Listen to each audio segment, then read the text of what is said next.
Namin niyang nagnanakaw siya. Sabihin natin kung anong sinabi niya rito, and I quote, "Hindi ako nagmamalinis, marami rin akong nanakaw, pero naubos na. So wala na." May nakita po pala tayo ibang talent ng Vice Presidente.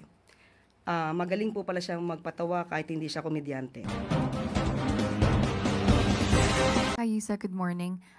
Comment lang po from the Palace on ICI Special Advisor Benji Magalong's statement backing the call for Speaker Martin to face the Commission amid alleged involvement in the flood control scandal. Si Mayor Magalong po ay special advisor. So kung ano man po ang kanyang maia-advise, idiretso niya na po sa ICI at ang ICI po ay may mandato naman po na tugunan lahat ang mga records, facts, complaints na maaari matanggap nila. Sunod na tanong, Alvin Baltasar, Radyo Pilipinas. Yusek, good morning po. Yusek, for the last remaining 3 years ni Pangulong Marcos sa leadership, isasama niya na ba yung sa legacy niya, yung anti-corruption drive, since nasimulan niya na dito sa DPWH? And from there, talagang nakita natin kung gaano kalalim yung corruption doon sa ahensya. Ang pagtatrabaho po ng Pangulo para maipakita at ma-expose kung anumang mga maanumalyang flood control projects na ito at nagiging sanhi ng korupsyon, hindi po ito ginagawa ng Pangulo para magkaroon lamang ng legacy. Ginagawa niya po ito dahil ito po ang kinakailangan. Ginagawa niya po ito para sa taong bayan. So hindi para po magkaroon lamang ng legacy. Follow up lang, Yusek. Katapos nitong investigation sa DPWH, meron bang information kung merong ahensyang isusunod si Pangulong Marcos na kung meron siyang natatanggap na information, talamak din ang korupsyon doon sa ahensyang yun? Ang pag-iimbestiga naman po patungkol sa korupsyon ay hindi lamang para sa DPWH. Kung meron pong makikita at maibibigay na anumang mga reports tungkol sa anumang korupsyon, yan naman po ay talagang pag-iimbestigahan. Salamat po, Yusek. Sunod na tanong, Chris Jose Remate. Good morning, Yusek. Sabi po ni BP Sara, dapat daw po agad na inaksyonan ng Pangulo yung flood control mess instead na hintayin daw po yung magiging findings ng ICI. And ang sabi po niya, and I quote, "Kung ikaw, presidente ka, tapos alam mo na kung ano ang nangyayari, makikita mo, based on the budget, kung paano binababo yung pera ng bayan. Mag-aantay ka pa ba ng commission o truth commission o ano pang commission?" Okay. Unang-una po, di po natin alam kung kung siya po ba ay matagal na nagstay sa isang kuweba at hindi niya nalalaman ang mga nagaganap at hindi niya nalalaman kung ano yung agarang isinasagawa ng ating Pangulo.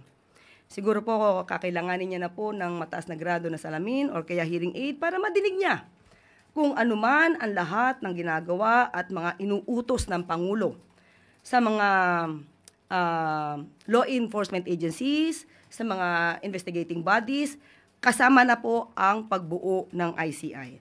Uulit-ulitin po natin, dahil paulit-ulit naman po lamang ang sinasabi na issue ng Vice Presidente. Ang pag-iimbestiga po ay hindi po kailangang isang araw lang. Hindi po naniniwala ang Pangulo sa isang EJK style, walang imbestigahan, libingan ang hantungan. Ang gusto ng Pangulo, due process. At hindi po dapat lamang na puro salita or kaya pangako. Matatandaan natin na may nangako noong nakaraang administrasyon, 3 buwan hanggang 6 na buwan ay masusugpo ang korupsyon. Kung meron naman pong sistema ang Vice Presidente, kung paano agara masusugpo ang korupsyon na ito, sana po ay hinilig niya na rin po ito at ibinigay sa kanyang ama. Pero bakit hindi kaya? Siguro ito ang dahilan kung bakit hindi rin nasugpo ang korupsyon noong panahon ng nakaraang administrasyon. Dahil umamin mismo ang dating Pangulo na siya mismo ay kurap. Inamin niyang nagnanakaw siya, pero naubos na. So, ito pong article na to ay 2017, halos mahigit 1 taon na nakaraan after siya mangako na 3 buwan hanggang 6 na buwan matatapos ang korupsyon. Sasabihin natin kung ano sinabi niya rito, and I quote, "Hindi ako nagmamalinis, marami rin akong nanakaw, pero naubos na. So wala na." End of quote. So, 2017 ito, sana naibigay na rin niya sa kanyang ama kung paano agarang masusugpo ang korupsyon. Ma'am, isa na lang po. Maminamon po ni VP Sara ang Pangulo na mag-conduct po ng lifestyle check sa mga miyembro ng Kongreso. And I quote again, ma'am, sabi po niya, mag-lifestyle check ka na dyan sa mga congressman at sa mga staff nila. Ang dami dyan, may bahay sa abroad. Ano pang investigative body ang kailangan niya? Tanungin natin, may moral ascendancy ba ang Vice Presidente pagdating sa usapin ng korupsyon?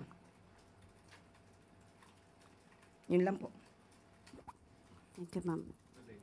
Sunod na tanong, Gilbert Verdes, DWIC. Morning po, Yusek. Ngayon pong nag-start na po ng operation o trabaho yung ICI. Baka may update po sa operation naman ng sumbong sa Pangulo.ph. Okay. Meron po na natanggap na sumbong as of now ay 16,275 na report at lahat pong ito, dahil meron na pong ICI, ay ipapasa na po sa ICI. Thank you po. Sunod, Tuesday, New DZBB. Hi ma'am, follow up lang po doon sa meeting ni Pangulong Marcos at ni House Speaker Romualdez.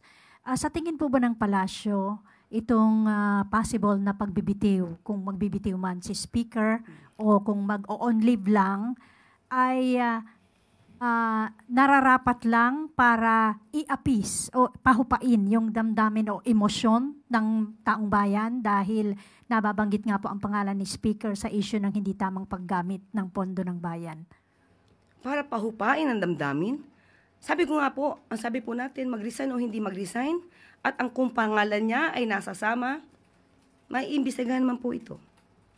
So, desisyon na po iyan ni Speaker Romualdez kung siya po ay magre-resign. So, hanggat hindi po talaga siya nagre-resign, ay wala naman din po talaga magiging reaksyon ng palasyo.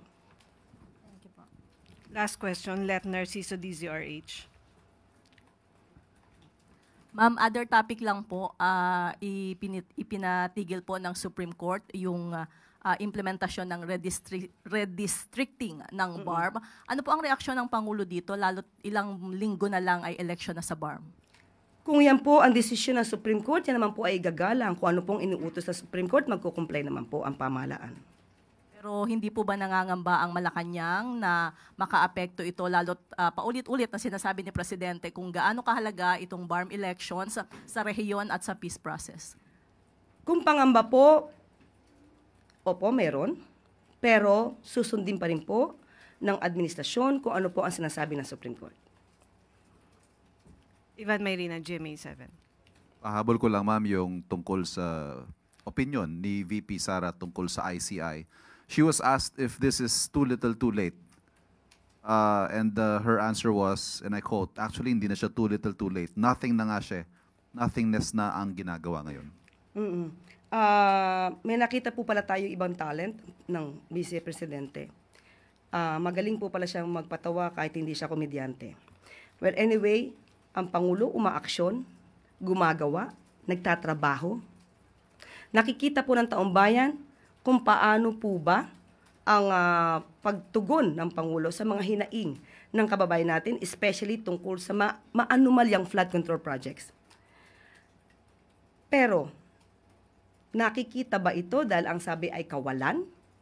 Kung ikukumpara ba sa nakaraang administrasyon na nagsabing corrupt, mismo ang Pangulo at maraming ghost projects, ano ang itatawag natin sa panahon na yon? Living hell? Okay. Good news para sa mga driver at teacher. Pwede nang bumili ng mura at dekalidad na bigas ang mga tsuper sa ilalim ng Benting Bigas Meron Na program. Sunod namang magiging parte ng programa ang public school teachers at non-teaching personnel. Ito'y ayon sa utos ni Pangulong Ferdinand R. Marcos Jr. na gawing mas accessible ang abot-kayang bigas para sa mga Pilipino. Ayon sa Department of Agriculture, Patuloy ang pagpapalawak sa programa upang maabot nito ang target na 15 million households o 60 million na mga Pilipino. Good news para sa mga drivers at teachers. Pwede nang bumili ng mura at delikadad na bigas ang mga guro at tsuper sa ilalim ng Benteng Bigas Meron Na program. Ayon sa direktiba ni Pangulong Ferdinand R. Marcos Jr., layunin nitong gawing mga accessible ang abot kayang bigas para sa bawat Pilipino. Nagsimula ng rollout sa Quezon City, Navotas, Cebu, Tagum at Angeles na may mahigit 57,000 benepisyaryo. Target ng administrasyon na maabot ang 15 milyong kabahayan pagsapit ng 2026 katuwang ang sapat na supply ng NFA. Primary healthcare at gamot, abot kamay na ng mga manggagawang Pilipino. Ito ang direktiba ng Pangulo. Inilunsad ng PhilHealth katuwang ang DOLE, ang Yaman ng Kalusugan o YAKA program kahapon sa Yasaki Torres Manufacturing Incorporated sa Calamba City, Laguna. Hindi nahadlang ang busy schedule sa pag-aalaga ng kalusugan. Inilapit na ng PhilHealth sa mga opisina, eskwela at komunidad ang health services para sa mga mamamayan. Walang maiiwan, lahat maaalagaan. Lahat ng Pilipino pwedeng maging miyembro ng yakap. Sa ilalim ng programa, maaari nang makakuha ng libreng gamot at primary healthcare gaya ng check-up, cancer screening at lab test ang mga miyembro nito. Maaari magparehistro sa YAKA program gamit ang eGov app at PhilHealth member portal o magtungo lamang sa mga lokal na tanggapan ng PhilHealth at malapit na yakap clinics sa inyong lugar.